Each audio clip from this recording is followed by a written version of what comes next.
우리나라에 이제 선교사님들이 와서 복음을 처음 전할 때 처음 순교하신 분이 이제 토마스 선교사님이라 토마스 목사님이신데 로버트 토마스 목사님이라고 우리가 이제 알려져 있습니다. 우리나라에 와서 1866년에 평양의 대동강에 그 상선 제너럴 셔먼호를 타고 왔다가, 그분은 원래 중국에서 선교하시던 분이었는데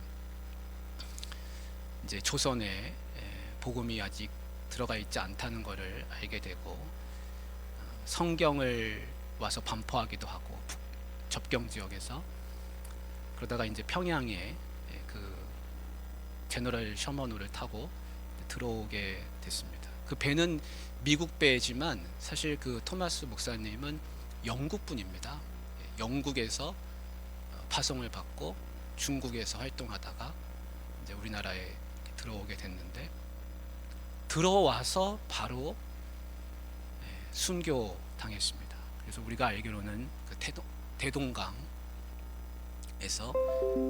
순교당했다, 참수당했다, 이제 그렇게 알려져 있습니다. 그래서 그때 그분이 조선 사람한테 주었던 그 성경이, 그 성경을 받은 사람이 나중에 여러분 회심했다라는 그 일화가 있죠.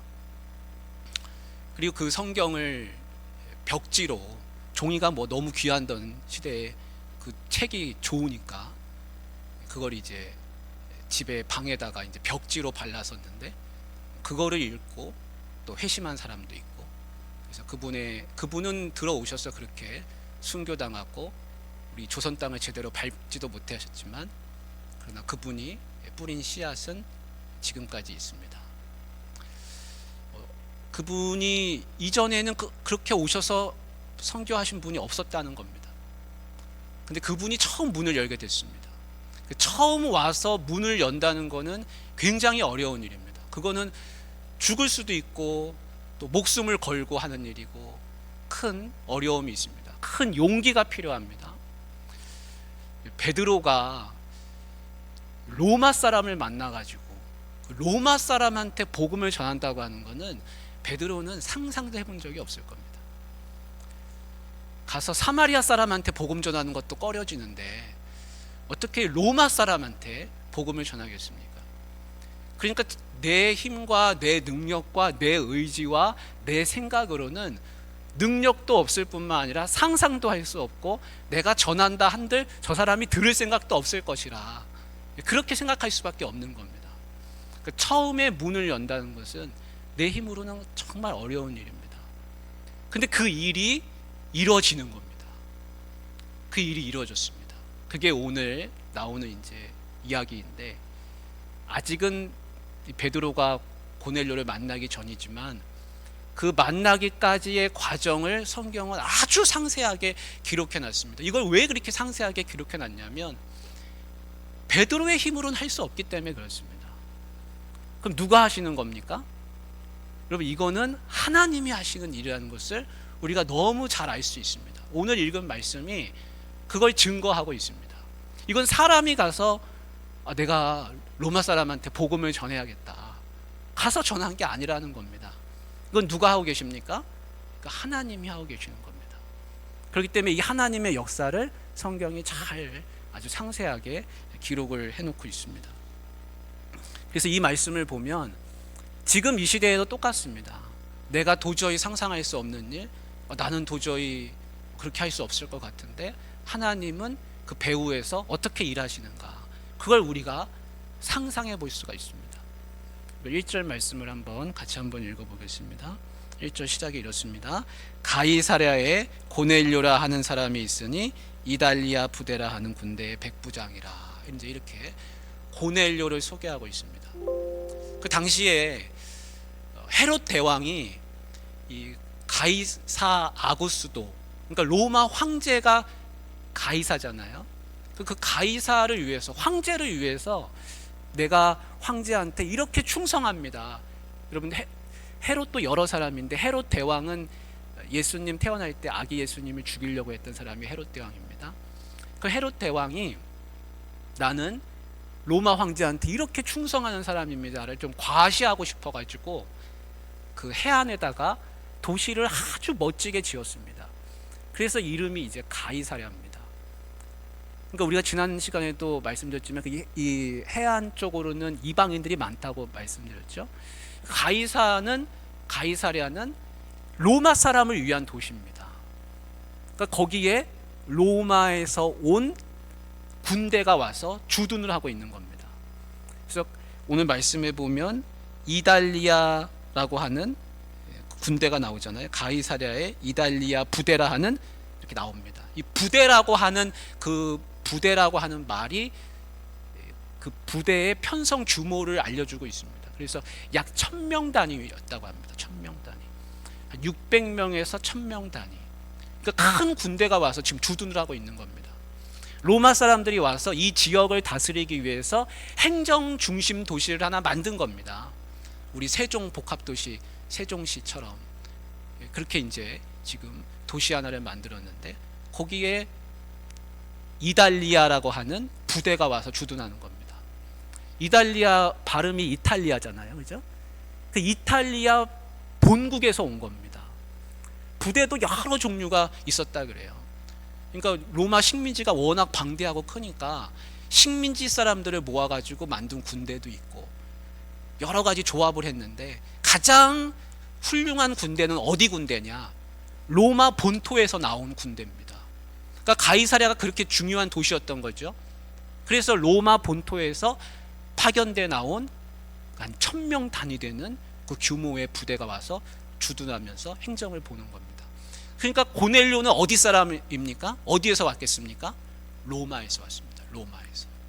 그래서 고넬료가 굉장히 중요한 이유는 뭐냐면 로마에 가서 복음을 전한 사람이 없거든요.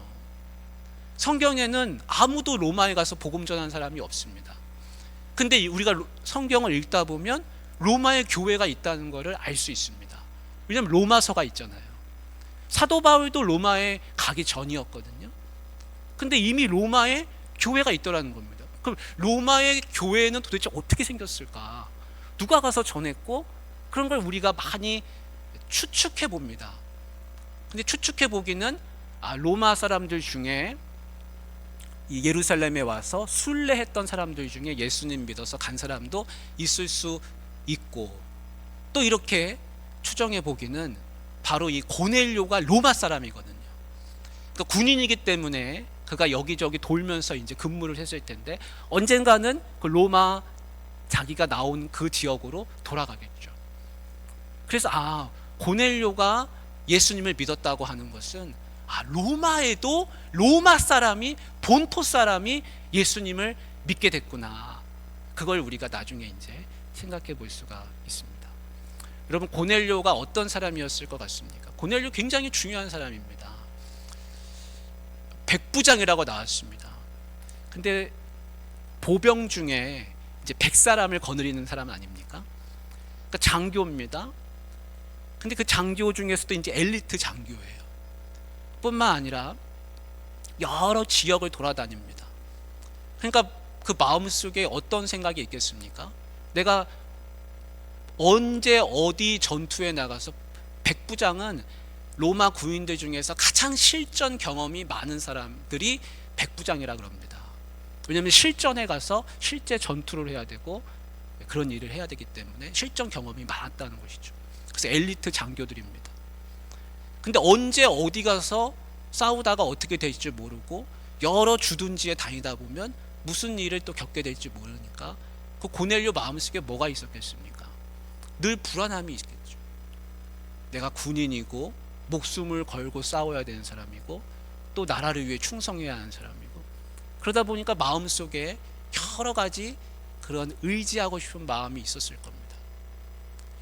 그리고 여러분 생각해 보십시오. 백부장 고넬료입니다. 그럼 지금 어디 와 있습니까? 그럼 지금 이 피지배지 식민지에 와 있는 거 아닙니까? 그러면 그 피지배지 사람들과 고넬료의 관계는 어떤 사람이죠? 어떤 관계가 되죠? 지배자와 피지배자. 그리고 나는 저들을 복종시켜야 하는 사람이 됩니다. 그러니까 그 우위에 있는 사람이에요. 근데 그런 고넬료가 어떤 종교를 믿게 됐습니까? 오늘 성경 말씀에 보면 이미 유대 종교를 마음속에 두고서 하나님을 믿고 있습니다. 근데 그 하나님이 누구냐면 이 유대 사람들이 믿는 하나님이라는 겁니다. 그러니까 그 마음속에 종교성이 굉장히 많은 사람이었다는 걸 알 수 있습니다. 여러분, 로마에도 엄청난 신들이 있습니다. 로마에도 자기들이 믿는 신이 있고, 근데 그런 사람이 지금 여기 와가지고 이 주둔지에서 이 주둔지 백성들이 믿고 있는 그 하나님을 알게 되고 믿게 됐다고 하는 것은, 그가 하나님의 말씀을 읽으면서 굉장한 매력을 느끼고 그 하나님에 대한 굉장한 그 종교성, 그 마음이 열려 있었다는 것을 알 수 있습니다. 그래서 오늘 말씀을 보면 강조되는 게 있는데, 그게 뭐냐면 그가 하나님을 경외했다는 겁니다. 하나님을 경외하는 사람이었습니다. 다른 많은 신들도 그가 알고 있었겠지만 분명히 회당에도 갔을 겁니다. 성전에 가서는 어차피 이방인이기 때문에 가이사랴하고 예루살렘은 거리가 멀거든요. 그러니까 예루살렘에 가기도 어려웠을 뿐만 아니라 가도 예배하기가 어려웠을 텐데, 오늘 말씀에 보면 그는 시간을 맞춰서 기도하는 사람이었습니다. 그러니까 아주 경건한 사람이었습니다. 그냥 대충 믿는 게 아니었습니다. 그 시간에 맞춰서 기도하고 하나님이 환상 중에 나타나셔서 천사가 말씀하는데, 그 말씀을 어떻게 들었습니까? 그 말씀을 그냥 이거는 그냥 환상이고 꿈이다 이렇게 대충 여긴 게 아니라 그 말씀을 아주 귀하게 여겼습니다. 그래서 자기 하인 두 사람을 뽑고 또 경건한 자기 부하 한 사람을 데려다가 세 사람을 보냈는데, 그러니까 세 사람 중에 한 사람은 자기 부하 군인입니다. 군인. 그러니까 자기 집에 종만 보내도 되는데 왜 군인을 굳이 보냈겠습니까? 베드로를 모셔와야 되니까요. 그러니까 그렇게 베드로에 대해서 마음을 썼다는 겁니다. 우리가 이 말씀을 통해서 이 고넬료가 어떤 사람이었을까, 그걸 우리가 좀 생각해보고 또 하나님이 어떻게 역사하셨는가, 우리가 그것을 같이 좀 말씀을 나누면 좋겠습니다. 고넬료는 어떤 사람이었습니까? 고넬료는 기도하는 사람이었습니다. 세 가지를 얘기해요. 하나님을 경외하는 것, 백성을 많이 구제했다고 하는 말씀이 나오고, 하나는 기도했다는 겁니다. 여러분, 이거는 굉장히 어려운 일입니다.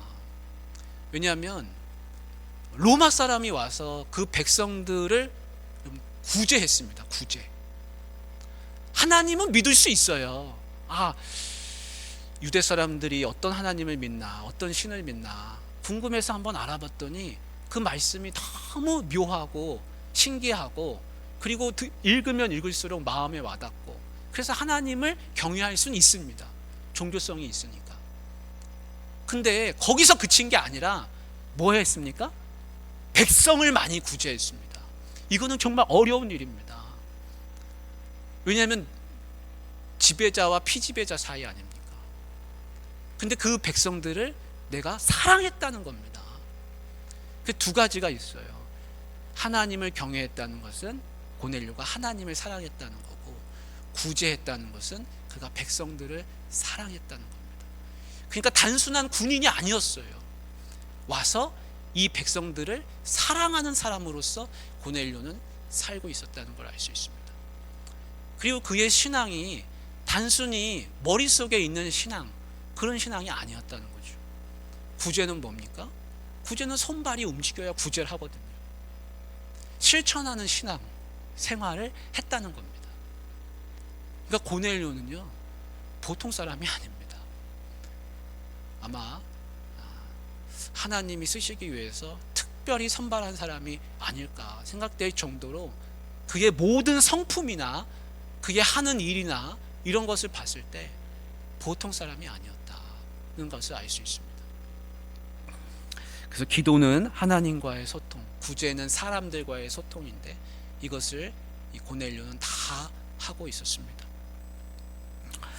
고넬료는 또 환상을 보게 되는데 기도 시간에 맞춰서 기도하다가 이제 환상을 보게 됩니다.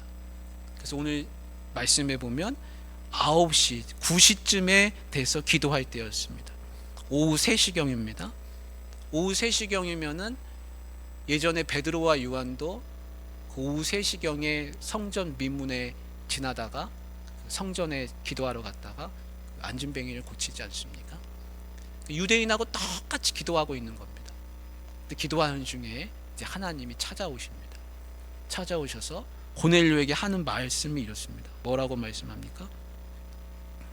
네 기도와 구제가 하나님 앞에 기억되신 바 되었다. 이렇게 얘기합니다. 하나님이 네 기도만 들었다고 말씀하시지 않았습니다. 뭐라 그랬습니까? 네 기도와 구제가 하나님 앞에 상달되었다. 기억하신 바 되었다. 그러니까 하나님은 고넬료의 뭘 보고 계셨습니까? 고넬료의 기도만 들으신 게 아니라 그의 삶을 다 살펴보고 계셨다는 걸 알 수 있습니다. 어떤 유대인보다도 훨씬 나은 삶을 살고 있었습니다. 비록 이방인이지만. 그러다가 하나님께서 말씀하십니다. 네가 지금 사람들을 요빠에 보내어 베드로라 하는 시몬을 청하라. 어떻게 해야 될지를 이제 말씀해 주셨어요. 근데 하나님이 말씀하시고 나서 바로 그 다음 구절이 이제 7절인데 7절에 이렇게 얘기합니다. 마침 말하던 천사가 떠나매, 이렇게 얘기해요. 그러니까 그 환상 가운데 만났던 그 천사가 떠나고 그 환상에서 깨어남과 동시에 고넬료가 뭐를 했습니까? 바로 7절에 보면 집안 하인 둘과 부하 가운데 경건한 사람을 하나 불렀다, 이렇게 했습니다. 그러니까 고넬료가요, 기도하다가 환상을 봤습니다. 그리고 이제 환상이 깼어요. 그러면 보통 사람 같으면 어떻게 할까요? 도대체 이게 뭔가, 이게 무슨 뜻인가, 뭐 누구랑 상담도 할 수 있고, 또 이게 뭐 자기 부인을 불러가지고 이런 내가 이상한 걸 봤는데 들었는데 하면서 얘기할 수도 있지 않습니까? 근데 고넬료는요 하나 망설임이 없습니다. 바로 이어서 요빠로 사람을 보내는 그 세 사람을 딱 만듭니다. 그리고 바로 순종했다는 거예요. 그러니까 고넬료가요 기도와 구제도 했지만 그의 삶 자체가 어떤 삶이었는지 우리가 알 수 있습니다. 기도하면서 늘 깨어있는 삶, 하나님의 말씀에 귀를 기울이고 있는 삶, 어떻게 하면 내가 이 말씀대로 살아갈까를 순종하기를 마음 가운데 갈망하면서 살았던 그런 사람이라는 것을 우리가 알 수 있습니다. 그냥 대충 살아가는 그런 신앙인이 결코 아니라 완전 깨어있는 사람이었다는 겁니다. 그래서 그는 즉각적으로 순종할 수가 있었습니다. 그래서 그가 환상을 보고 고넬료가 베드로를 만나기까지 시간이 얼마 걸리지 않습니다. 뿐만 아니라 나중에 보면 베드로가 오기 전에 이미 고넬료는 베드로를 영접하기 위해서 자기 주변 사람들을 다 불러다가 말씀드릴 준비까지 다 하고 있거든요. 그래서 이 일이 순차적으로 진행돼 나가는 걸 보면요, 고넬료가 하나 망설임이 없었다는 것을 알 수 있습니다. 우리가 말씀을 들으면 어떻게 듣습니까? 우리는 많이 망설입니다. 많이 망설여서 이걸 내가 어떻게 해야 되나. 근데 망설이는 게 아니라 고넬료는 이미 순종하려고 딱 준비 자세가 그냥 돼 있는, 그냥 눈이 초롱초롱한 사람, 하나님 앞에서 그런 사람이었다는 걸 우리가 이 말씀에 진행돼 나가는 그 시간 순서를 보면 그걸 알 수 있어요. 그래서 이제 하인 둘과 강건한 자기 부하 한 사람을 보내게 됐습니다. 근데 이제 가이사랴가 약간 해안가 북쪽에 있으면 그 밑에가 이제 바로 요빠거든요. 근데 요빠하고 가이사랴 사이가 한 50km 된다 그럽니다. 50km. 그러니까 오후 3시경에 기도하다가 환상 보고 깨가지고 뭐 이렇게 저렇게 해가지고 바로 사람을 보냈다고 해도 50km면 여러분 하루 만에 그냥 안 쉬고 계속 가면 밥도 안 먹고 가면 어쩌면 밤 늦게 도착할 수 있을런지 모르겠지만 보통 그 다음 날 들어가겠죠, 그죠? 밥 먹고 하다 보면. 그래서 오늘 말씀해 보면 그 다음 날 이제 이튿날 그들이 도착하는 것을 알 수가 있습니다. 사랑하는 우리 성도님들, 이 고넬료를 보시면서 무슨 생각이 드십니까? 여러분 좀 도전받지 않으세요? 여러분 수많은 유대인들이 있는데 이 유대인들이 과연 고넬료처럼 살겠습니까? 아니에요. 그렇지 않아요. 고넬료처럼 그렇게 살지 않습니다. 내가 하나님을 믿는다 하지만 내가 혈통이 유대인이고 내가 어려서부터 살아온 게 이 문화가 유대 문화이기 때문에 하나님 안에 있지. 고넬료는 저 바깥에 있는 사람 아닙니까? 근데 저 바깥에 있는 사람이 발버둥 치면서 하나님 앞에서 바로 서려고 깨어 있으려고 지금 그러고 있는 겁니다. 그래서 많은 유대인들이 나중에 고넬료를 만난 거에 대해서 베드로를 비방하고 네가 이방인을 만났다 하는 거에 대해서 이제 뭐라고 비방하는 이야기를 합니다. 근데 사실은 그럴 자격이 하나 없습니다. 왜냐하면 고넬료만한 사람이 거기 없기 때문에 그렇습니다. 고넬료는 깨어있는 사람이요 하나님의 사람이었습니다. 하나님은요 이미 준비하고 계신 거예요. 지금 베드로가 사도들 중에 누구 한 사람 로마 사람한테 가서 복음 전하지 않기 때문에 하나님은 이 복음이 전파되기 위해서 고넬료라고 하는 사람을 예비하시고 준비하시고 그가 마음 문을 열고 베드로라고 하는 사람을 청할 수 있도록 만나는 길이 열리도록 하나님은 그렇게 일하고 계시더라는 겁니다. 그러니까 이거를 선교를 누가 하셨습니까? 전도를 누가 하신 겁니까? 사람이 한 게 아닙니다. 이건 하나님이 하시는 거예요. 그래서 복음 전파는요 하나님이 앞장서고 계시다는 것을 우리가 늘 기억해야 됩니다. 하나님이 먼저 일하시고 하나님이 먼저 사람들의 마음의 문을 여시고 하나님이 계획하시고 환상을 보여주고 계시는 겁니다. 그래서 우리는 하나님이 일하고 계시다라는 사실을 늘 잊어버리면 안 됩니다. 왜냐하면 하나님은 살아서 역사하고 계시기 때문에 그렇습니다. 이튿날 그 세 사람이 이제 요바에 거의 다 와가지고 무두장이 시몬이라는 사람을 찾았겠죠. 찾아가지고 막 올 때 즈음에 그때가 이제 낮 12시쯤 됐습니다. 그래서 이제 제6시경에 베드로가 기도 시간입니다. 유대인들은 우리 시간으로 치면 오전 일어나서 오전 9시 그 다음에 정오 오후 3시 이렇게 3번을 기도하는 거예요.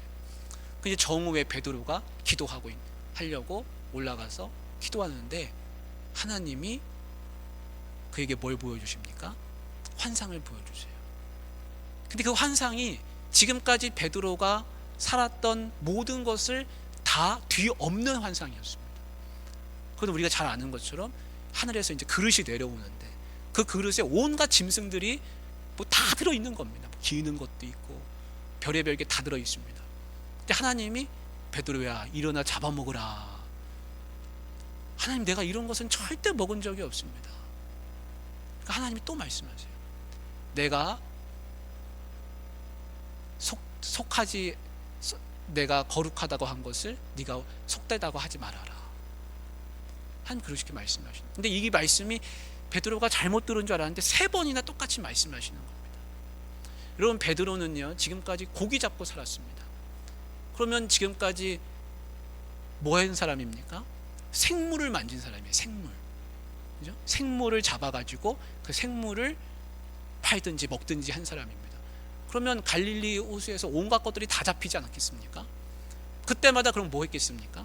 아 이거는 먹어도 되는 거, 이건 먹지 말아야 되는 거. 거기서 분류 작업이 이루어지는 거죠. 그러니까 먹는 거에 대해서만큼은 아 이거는 먹어도 되는 거 안 되는 거 그게 구별하는 게 철저한 사람입니다. 왜냐면 그거 잘못 먹으면 율법 어기는 거고 그러면 큰일 나는 거죠. 다른 사람들이 봤을 때 너 왜 그거 먹고 있냐면 큰일 나는 거죠. 거기서. 그러니까 늘 먹어야 될 것만 잘 구별해서 먹는 사람이었습니다. 근데 베드로는요 사실 지금 어디 와 있습니까? 누구 집에 와 있습니까? 무두장이 시몬 집에 와 있거든요. 그러니까 베드로가 얼마나 모순된지 알 수 있습니다.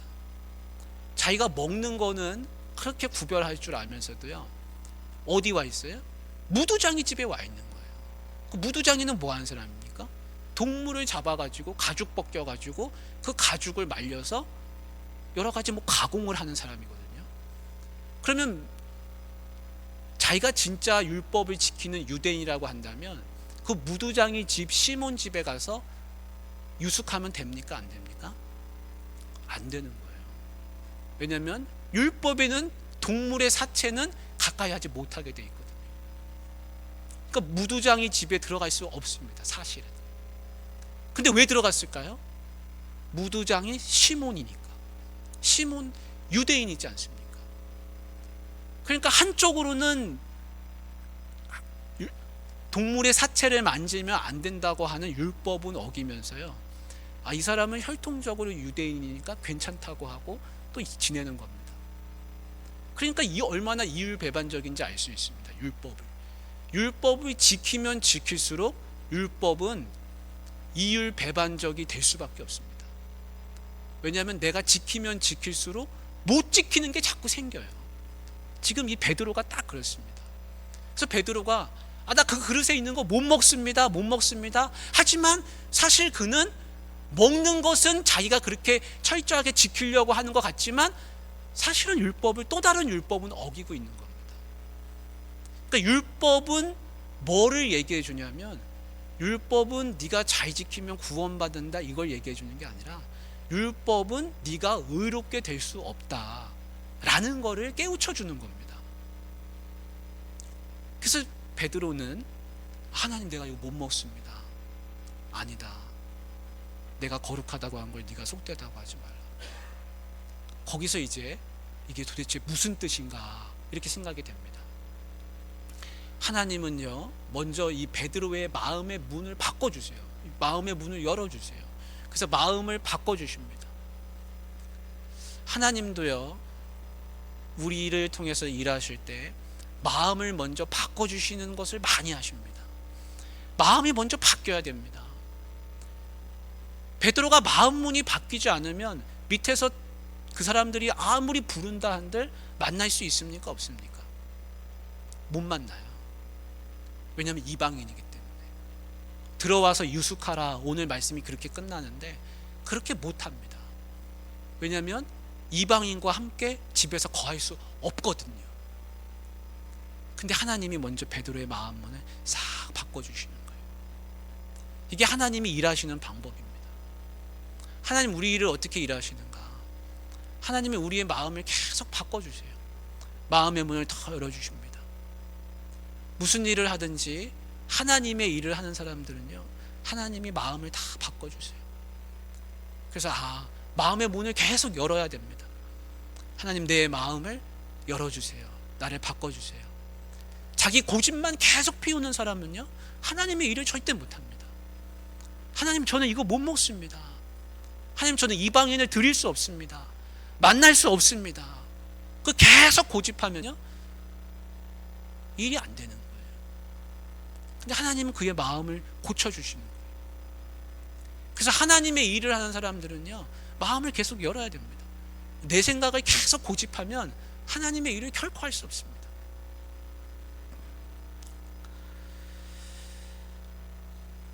베드로가 이제 그들을 만나게 돼서 하나님의 일에 참여하게 됩니다. 여러분, 하나님은 언제부터 이 이방인 선교를 계획하고 계셨을까요? 이제 이방인 선교의 문이 이제부터 진짜 열리게 되는데, 하나님은 언제부터 계획하고 계셨을까요? 이미 아브라함 때부터 다 계획하고 계셨습니다. 아브라함 때부터 모든 족속이 아브라함으로 인해서 다 복을 받게 될 것이라 이미 하나님은 다 예비하셨어요. 우리가 요나서를 잘 알지 않습니까? 요나서 끝에 보면 요나가 계속 자기 고집을 부립니다. 근데 하나님은 계속 니느웨로 가라 하십니다.